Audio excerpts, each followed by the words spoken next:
My dear students, एक बार फिर से आप सभी लोगों का मोस्ट वेलकम है आपके अपने इस यूट्यूब चैनल टारगेट बोर्ड में। उम्मीद करते हैं कि आप लोग एकदम अच्छे से होंगे।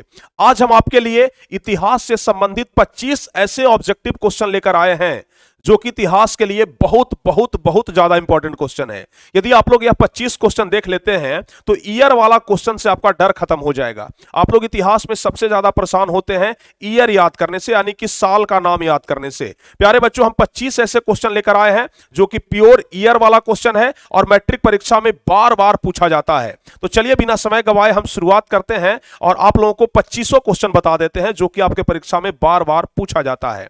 तो बिना समय गवाए हम इस क्लास की शुरुआत करेंगे, इस वीडियो को शुरू करेंगे। लेकिन इसके पहले यदि आप लोग अभी तक वीडियो को लाइक नहीं किए हैं तो वीडियो को लाइक जरूर कर दीजिएगा। और जो बच्चे नए हैं, पहली बार यह वीडियो देख रहे हैं, तो वीडियो को लाइक करने के बाद आप लोग चैनल को भी जरूर सब्सक्राइब कर लीजिएगा और हो सके तो अपने दोस्तों के बीच भी जरूर शेयर कर दीजिएगा। चलिए प्यारे बच्चों, सबसे पहला नंबर क्वेश्चन आपके स्क्रीन के ऊपर दिखाई दे रहा है कि कम्युनिस्ट मैनिफेस्टो का प्रकाशन किस वर्ष हुआ था। काफी इंपॉर्टेंट क्वेश्चन है कि कम्युनिस्ट मैनिफेस्टो का प्रकाशन किस वर्ष हुआ था। तो जवाब होगा 1848 ईस्वी। यदि आप लोग बी नंबर ऑप्शन बता रहे हैं तो आपका जवाब बिल्कुल सही है।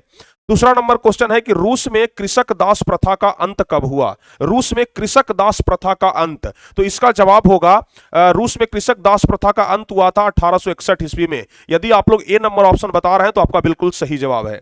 जितने सारे भी क्वेश्चन हैं, यदि आपको इसका सही जवाब मालूम है तो नीचे कमेंट बॉक्स में आप लोग जरूर बताएंगे कि हाँ सर, हमें इस क्वेश्चन का जवाब मालूम था या फिर इस क्वेश्चन का जवाब नहीं मालूम था। और यदि 25 में 25 का आप लोग जवाब देते हैं तो कमेंट बॉक्स में हमें बताना बिल्कुल मत भूलिएगा। चलिए तीसरा नंबर क्वेश्चन बताइए, बोल्शेविक क्रांति कब हुई। तीसरा नंबर क्वेश्चन काफी ज्यादा शानदार क्वेश्चन है। आप लोग को यह भी जानकारी होगा कि नवंबर 1917 की क्रांति को बोल्शेविक क्रांति कहा जाता है। तो तीसरा का बी नंबर ऑप्शन होगा सही जवाब। अब उसके बाद चौथा नंबर क्वेश्चन, लेनिन की मृत्यु कब हुई। यह तो मोस्ट वीवीआई क्वेश्चन है इतिहास के लिए। तो लेनिन की मृत्यु कब हुई, तो जवाब होगा 1924 ईस्वी में लेनिन की मृत्यु हुई थी। डी नंबर ऑप्शन सही जवाब हो जाएगा। चलिए पांचवा नंबर क्वेश्चन कह रहा है कि अंतरराष्ट्रीय महिला दिवस कब मनाया जाता है। क्वेश्चन तो बहुत आसान है लेकिन मैट्रिक परीक्षा में बार बार पूछा जाता है कि अंतरराष्ट्रीय महिला दिवस कब मनाया जाता है। तो पांचवा का सही जवाब हो जाएगा 8 मार्च को अंतरराष्ट्रीय महिला दिवस यानी इंटरनेशनल वुमेन डे मनाया जाता है। चलिए 6 नंबर क्वेश्चन हम लोग देख लेते हैं। कार्ल मार्क्स का जन्म किस वर्ष हुआ था।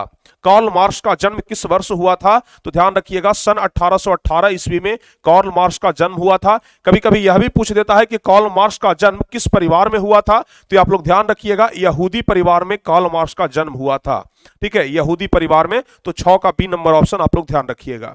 चलिए 7वां नंबर क्वेश्चन, यदि आप लोग को जवाब पता है तो आप लोग नीचे कमेंट बॉक्स में जवाब देना बिल्कुल मत भूलिएगा। नीचे कमेंट बॉक्स में आप हमें जवाब बताइए, नई आर्थिक नीति कब लागू हुई। यहां पर लेनिन की नई आर्थिक के बारे में पूछा जा रहा है। भारत में तो आर्थिक नीति बाद में भी लागू हुआ था, लेकिन यहां पर चूंकि आप लोग 10th क्लास के हैं तो 10th क्लास में मुख्य रूप से लेनिन की नई आर्थिक नीति के बारे में हमें पढ़ना होता है। तो लेनिन की नई आर्थिक नीति जो है वह 1921 ईस्वी में लागू हुआ था। ऐसे अगर आप लोग इस क्वेश्चन को गूगल पर सर्च मारेंगे तो आपको बताएगा 1991 ईस्वी, जो कि भारत की नई आर्थिक नीति है, वह दूसरा नई आर्थिक नीति है। लेकिन यहां पर लेनिन की जो नई आर्थिक नीति है वह 1924 ईस्वी में लागू की गई थी। जवाब आप लोग बिल्कुल ध्यान रखिएगा। चलिए उसके बाद 8वां नंबर क्वेश्चन बिल्कुल इजी क्वेश्चन है, बहुत ही आसान है कि मजदूर दिवस कब मनाया जाता है। लेकिन यह क्वेश्चन 10th क्लास में आपका पीछा नहीं छोड़ेगा। 10th क्लास में यह क्वेश्चन बार बार रिपीट किया जाता है कि मजदूर दिवस कब मनाया जाता है। तो सब लोग जानते हैं कि मजदूर दिवस 1 मई को मनाया जाता है। बी ऑप्शन होगा सही जवाब। 9वां नंबर क्वेश्चन कह रहा है कि समाजवाद शब्द का प्रयोग पहली बार किस वर्ष किया गया। यह क्वेश्चन काफी ज्यादा इंपॉर्टेंट हो जाता है क्योंकि यह question Bihar board 10th exam के लिए, मैट्रिक एग्जाम में बार बार क्वेश्चन यह पूछा जाता है, बार बार रिपीट किया जाता है। तो इसलिए यह क्वेश्चन आपके लिए काफी ज्यादा इंपॉर्टेंट है। समाजवाद शब्द का प्रयोग पहली बार किस वर्ष किया गया था, तो 1827 ईस्वी में किया गया था। यदि आप लोगों को बी नंबर ऑप्शन का जानकारी था तो आप लोग बिल्कुल सही बता रहे हैं। इसका सही जवाब बी नंबर ऑप्शन ही होगा 1827 ईस्वी। अब 10वां नंबर क्वेश्चन कह रहा है कि नेपल्स की क्रांति कब हुई थी। 10 नंबर क्वेश्चन जो कि काफी ज्यादा इंपॉर्टेंट क्वेश्चन है कि नेपल्स की क्रांति कब हुई थी। तो जवाब होगा 1821 ईस्वी में नेपल्स की क्रांति हुई थी। बी नंबर ऑप्शन सही होगा। 10वां का बी नंबर ऑप्शन सही होगा। प्यारे बच्चों, आप लोग कमेंट करके जरूर बताइएगा कि शुरुआत का जो 10 क्वेश्चन है उसमें आपका कितना सही हुआ है, क्योंकि कुल 25 क्वेश्चन हम आपको बताएंगे और 25 में कोशिश करना है कि 25 क्वेश्चन हमारा सही हो, या फिर अगर आपका गलत हो रहा है तो 25 क्वेश्चन को जरूर याद कर लीजिए, काफी ज्यादा इंपॉर्टेंट है। चलिए 11 नंबर क्वेश्चन हम लोग देखते हैं। एड्रियानोपुल की संधि कब हुई? 11 नंबर क्वेश्चन काफी ज्यादा महत्वपूर्ण है। एड्रियानोपुल की संधि हुई थी 1829 ईस्वी में, तो बी नंबर ऑप्शन होगा सही जवाब। जितने सारे भी नए बच्चे हैं चैनल को जरूर सब्सक्राइब करके रखिएगा, ताकि इसी प्रकार का आपको वीडियो आगे भी मिल सके। चैनल को सब्सक्राइब करने से आपको फायदा होगा कि आपके पास नोटिफिकेशन चला जाएगा कि टारगेट बोर्ड पर वीडियो अपलोड हो चुका है, या फिर जब भी क्लास चलेगा आप लोग के पास नोटिफिकेशन चला जाएगा। तो इसलिए आप लोग चैनल को जरूर सब्सक्राइब करके रखें।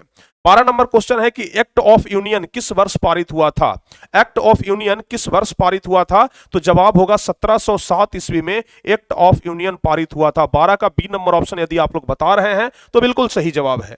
13 नंबर क्वेश्चन है कि नेपोलियन संहिता किस वर्ष लागू की गई? नेपोलियन संहिता, जिस समय नेपोलियन बोनापार्ट सम्राट बना था उसी समय अपना एक अलग कानून लाया था, और उस कानून को ही हम लोग बोलते हैं नेपोलियन संहिता। तो आपको यह जानकारी होगा कि नेपोलियन सम्राट कब बना था? 1804 ईस्वी में। 1804 ईस्वी में जब वह नेपोलियन सम्राट बन गया था तो 21 मार्च को, ध्यान रखिएगा, 21 मार्च 1804 ईस्वी को नेपोलियन संहिता लागू की गई। 21 मार्च, अगर डेट के साथ आपको याद करना रहे तो 21 मार्च 1804 ईस्वी आप लोग ध्यान रखिएगा। डी ऑप्शन होगा हमारा सही जवाब। अब उसके बाद 14 नंबर क्वेश्चन है, जेनेवा समझौता कब हुआ था? 10th मैट्रिक एग्जाम के लिए यह काफी ज्यादा महत्वपूर्ण है, बोर्ड एग्जाम के लिए, कि जेनेवा समझौता कब हुआ था। तो इस क्वेश्चन का जवाब होगा 1954 ईस्वी। जो बच्चे 1954 बता रहे हैं उनका बिल्कुल सही है। 14 का ए नंबर ऑप्शन होगा सही जवाब। 14 का ए नंबर ऑप्शन आप लोग ध्यान रखिएगा। 15 नंबर क्वेश्चन कह रहा है कि वियतनाम का एकीकरण कब पूर्ण हुआ था? वियतनाम का एकीकरण, वियतनाम आपको पता है उत्तरी वियतनाम और दक्षिणी वियतनाम दो भागों में बट गया था, तो बाद में पुनः वियतनाम का एकीकरण कब पूर्ण हुआ? तो जवाब होगा 1875 ईस्वी में वियतनाम का एकीकरण पूर्ण हुआ था। 15 का डी नंबर ऑप्शन यदि आप लोग को जानकारी है तो बिल्कुल सही जानकारी है, और 15 का डी नंबर ऑप्शन सही जवाब होगा।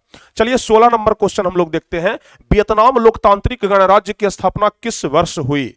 वियतनाम लोकतांत्रिक गणराज्य की स्थापना, तो वियतनाम लोकतांत्रिक गणराज्य की स्थापना हुई थी 1945 ईस्वी में। कब हुई थी? 1945 ईस्वी में हुई थी। अगर आपसे डेट के साथ पूछे प्यारे बच्चों तो 2 सितंबर, डेट आप लोग ध्यान रखिएगा, 2 सितंबर को हुआ था। 2 सितंबर 1945 ईस्वी, 2 सितंबर 1945 ईस्वी, डेट के साथ आपको हम बता रहे हैं 2 सितंबर 1945 को वियतनाम लोकतांत्रिक गणराज्य की स्थापना हुई थी। अब 17 नंबर क्वेश्चन कहता है कि एड्रियानोपुल की संधि किन दो देशों के बीच हुई थी? तो इस क्वेश्चन का भी जवाब आपको मालूम होगा कि यूनान को गुलाम बना करके रखा था। कौन? तो तुर्की।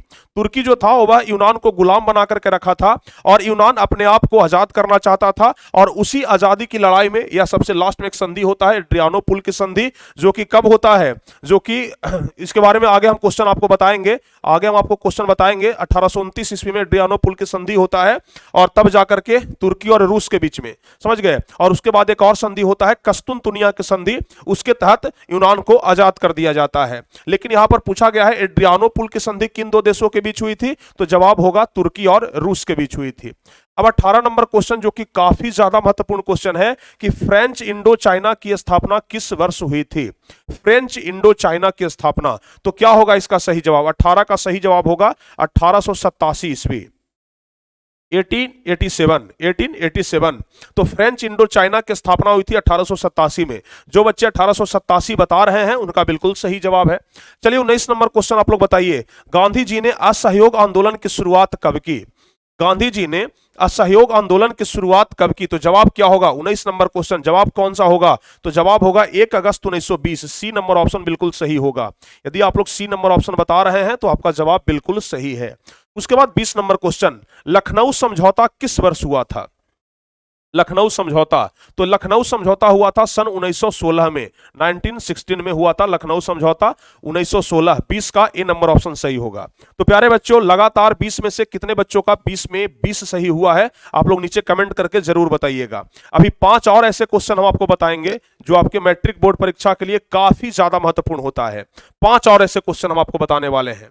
बताइए, यंग इटली के संस्थापक कौन थे?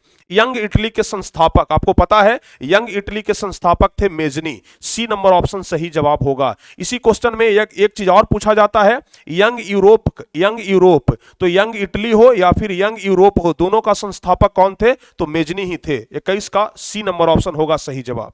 उसके बाद 22 नंबर क्वेश्चन कहता है रंपा विद्रोह कब हुआ था? 22 नंबर क्वेश्चन जो कि काफी ज्यादा इंपॉर्टेंट क्वेश्चन है, रंपा विद्रोह कब हुआ था? तो जवाब होगा 1916। रंपा विद्रोह भी 1916 ईस्वी में ही हुआ था। तो 22 का ए नंबर ऑप्शन आप लोग ध्यान रखिएगा। अब उसके बाद हम देखते हैं 23 नंबर क्वेश्चन। पूर्ण स्वराज की मांग का प्रस्ताव कांग्रेस के किस वार्षिक अधिवेशन में पारित हुआ? यह तो इतिहास के लिए एकदम वरदान क्वेश्चन है, इतिहास के लिए मोस्ट वीवीआई क्वेश्चन है कि पूर्ण स्वराज की मांग का प्रस्ताव कांग्रेस के किस वार्षिक अधिवेशन में पारित हुआ था? तो जवाब होगा 1929 के लाहौर वार्षिक अधिवेशन में।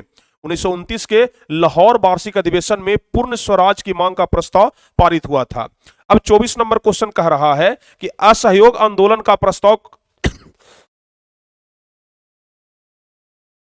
असहयोग आंदोलन का प्रस्ताव कांग्रेस के किस अधिवेशन में पारित हुआ? जल्दी से आप लोग बताइए।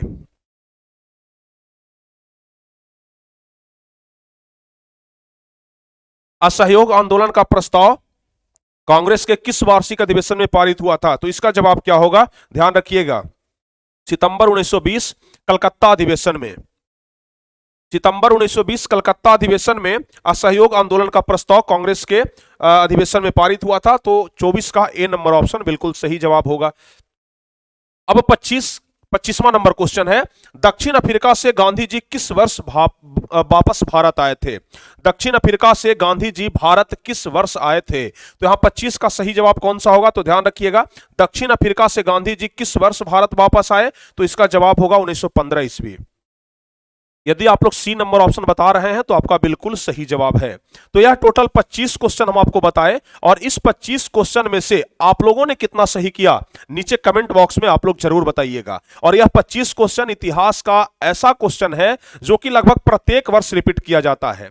ईयर वाला क्वेश्चन से यदि आप लोग घबराते हैं तो आप लोग यह 25 क्वेश्चन को जरूर याद कर लीजिएगा। हमें पूरी उम्मीद है कि आप लोग यदि यह 25 क्वेश्चन याद कर लेते हैं तो ईयर वाला क्वेश्चन आपसे बिल्कुल नहीं छूटेगा। तो प्यारे बच्चों, उम्मीद करते हैं कि यह वीडियो आपको बहुत ही ज्यादा अच्छा लगा होगा, आपके लिए नॉलेजेबल वीडियो होगा, आपके लिए बहुत ही अच्छा वीडियो होगा। तो यदि आपको वीडियो अच्छा लगा हो तो आप लोग वीडियो को लाइक करना बिल्कुल मत भूलिएगा। और यदि आप लोग चैनल पर नए हैं, इस वीडियो को पूरा देख चुके हैं, तो आप लोग चैनल को अभी के अभी सब्सक्राइब कर लीजिए ताकि हर एक वीडियो का नोटिफिकेशन आपके पास जाए और जब तक मैट्रिक का एग्जाम ना हो जाए आपके पास इस प्रकार का वीडियो पहुंचते रहे। तो सारे बच्चे वीडियो को लाइक करके चैनल को जरूर सब्सक्राइब कर लीजिएगा और अपने सभी दोस्तों के बीच में, अपने व्हाट्सएप ग्रुप में, अपने टेलीग्राम ग्रुप में इस वीडियो के लिंक को जरूर शेयर कर दीजिएगा। फिर मिलते हैं इसी प्रकार के कुछ अगले वीडियो में, तब तक के लिए जय हिंद, धन्यवाद।